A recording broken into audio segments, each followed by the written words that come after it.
Smith Show. Welcome into First Take. I'm Roz Goldon-Woode, and I'm filling in for Molly Kiram. I'm here with Stephen A. Smith, Hey. Max Kellerman, and guys, I am so Usually excited I to go be this here. way, but first I'm going to go to you first. Okay, I'll take some love. All right. Make it explode. All right. Do we explode it? No, I can't. Too early in the show? Yeah, I can't. Okay, What's going on, big boy? Yeah. You good? You good? Yeah. You all right? You okay? I'm ready to go. All I'm right. glad You ready to be to in go? New York, too. Well, we're very happy to have you. Absolutely. And your business. All right, well, let's go. Since I'm on the show, thank you for throwing me some low-hanging fruit. We're going to start with some hoops. Let's go. And we're going to talk about Carmelo Anthony. He's still waiting to be picked up by a team. Some feel the game might have passed Melo by, while others find it absolutely mind-boggling that the 10-time All-Star isn't on an NBA roster. Now, Royce White, currently hooping for team enemies in the Big Three, shout out to the homie Ice Cube, made his stance on the subject very clear recently when talking to Fantastic's View. Melo is absolutely being blackballed. He's one of the realest in it. He's one of those dudes that, he ain't like me. He don't talk like brash and straightforward like that, but he has those morals and principles, and he's given too much to the game for them not to allow him to play, or for them to, kind of culturally just make a decision or an agreement that he's not good enough anymore. And another question is, while a guy like LeBron is walking around here like he's the face and voice of the players, how is he letting his banana boat brother hang out there in the wings and they go sign Jared Dudley and not Carmelo? If anybody watching this thinks that Jared Dudley can hold Carmelo's jockstrap, I'll slap you. All right, that's Royce talking to Fanatics View, and Stephen A. Clearly, he is Team Melo. What do you make of all Royce White had to say? Well, first things first, I appreciate what he had to say. Let's be very, very clear. He makes a couple of valid points. There's 450 players in the National Basketball Association. You can't find 450 players on the planet better than Carmelo Anthony. I don't give a damn what anybody says. I don't give a damn what point he's at right now. There are not 450 players better than Carmelo Anthony. So I appreciate him making that point. And not to sit up there and knock LeBron in any way, because it's not like LeBron has an obligation to do anything. Let's be clear about that. He's a player. He's not an executive. But Royce does make a valid point in this regard. That's your man. And LeBron James does have clout and cachet. Now, I happen to know that on several occasions, LeBron James, has spoken up on behalf of Carmelo Anthony. I happen to know on at least one or two occasions, the subject has been broached between LeBron and Carmelo Anthony. And obviously, LeBron was like, keep your head up, get yourself in shape, be ready to go, that kind of thing. But I think that what we have to appreciate, Max, is that where Royce White is coming from is LeBron James is the iconic brand in the basketball world. It stands to reason there is a significant level of clout that he has. When we see the money that Tristan Thompson got paid in Cleveland, when we see the money that J.R. Smith got paid in Cleveland, although it's L.A., it's not Cleveland, it's not beyond the realm of comprehension that there is some clout that LeBron carries. So if he's saying that LeBron should be able to get Melo on a team, I definitely think that that's plausible. The only thing where I jump off ship, and I think that Royce White needs to appreciate this, Melo is a career 24-point-per-game scorer.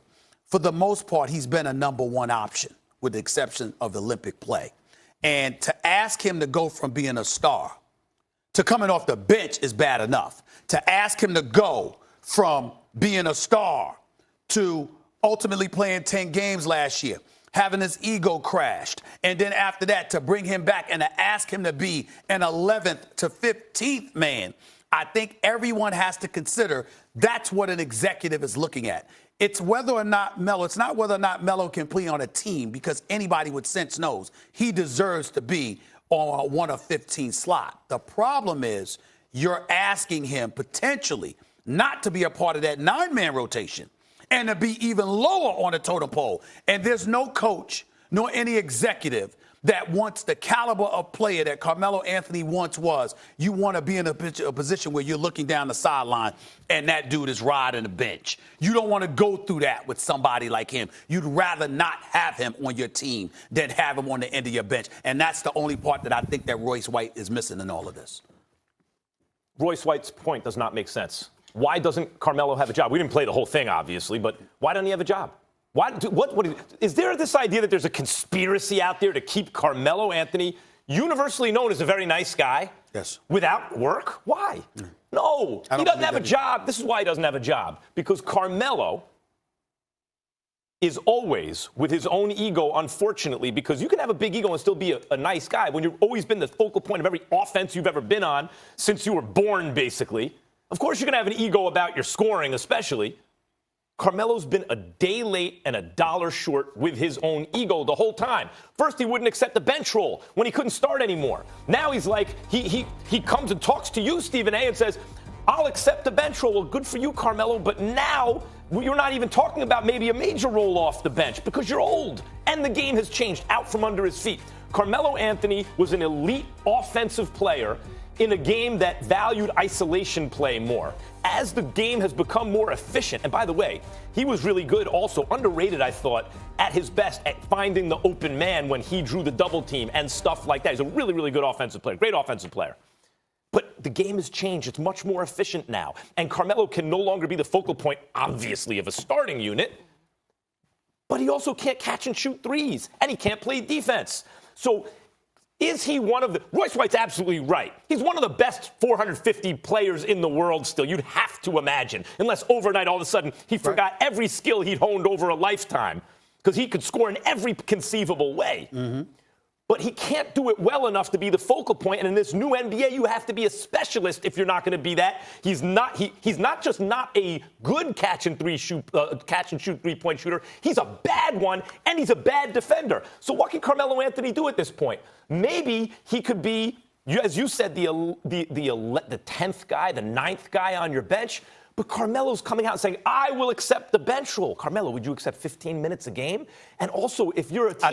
I think at this point he would. Okay, then he'll get a job. At this point he would. Then my answer to Royce White, to whoever wants to say, if he'll accept that and he's not giving teams impressions that they're going to have to give him special attention, he's going to get a job. But here's where I'm not saying, because you didn't say too much wrong there, but here's where I think you're being incredibly unfair to Carmelo Anthony. And I used the word I don't want to do that. Go ahead. I use the word unfair, and I told you this the day he did the interview with me in L.A. You keep ignoring the key pivotal point that he said. He said, no one ever asked me.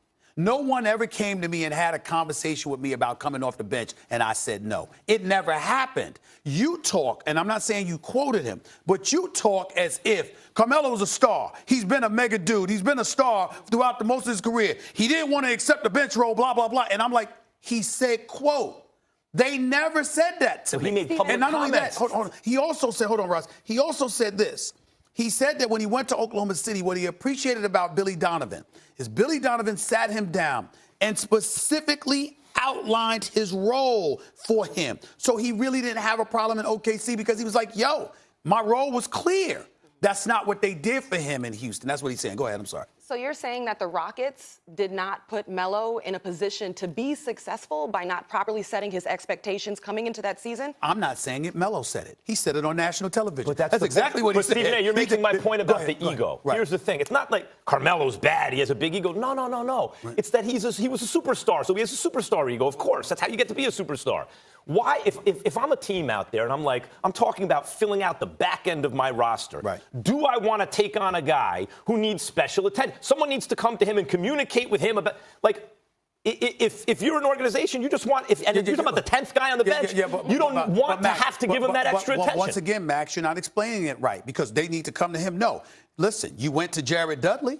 The fact of the matter is, like that. Jared Dudley's more of a specialist. Well, you could say he's a specialist. Everybody knows he ain't on Melo's level now. He's just not. But in this NBA, he does certain things better than Melo. Okay, fine. What I'm saying to you is that if you are Carmelo Anthony with what you bring to the table, and you sit up there and say, is Melo willing to accept 15 minutes a game? I'm here to tell everybody in a nationally televised audience, Melo could accept 15 minutes a game at this point. Then he will get a job. But I'm saying that's fine. But understand, that's what Royce White is pointing to. He's saying, how is he out of the league? There's a difference. He'll get a job. The key here is, does he understand the expectations that are set? And I think with Melo's hunger to be in the league, his passion for the game, and him saying, as you said, you think he's ready to accept whatever role he needs to have to be on a team, I tend to be with you. Yeah, he could and should be on a roster in the NBA. Yeah. at hand. Why do you think he's not? That's the question. Because of what I told you. We'll come back 10 to it. 15 row. We'll come back to it. We're not done discussing Carmelo, the Lakers' potential, LeBron. We're going to talk more about it during the show. We have much more to debate coming up on First Take. Is James Harden right to take it to the media for creating player narratives? You won't want to miss the guy's take on this. And Stephen A., what else we got? A lot more to come on First Take.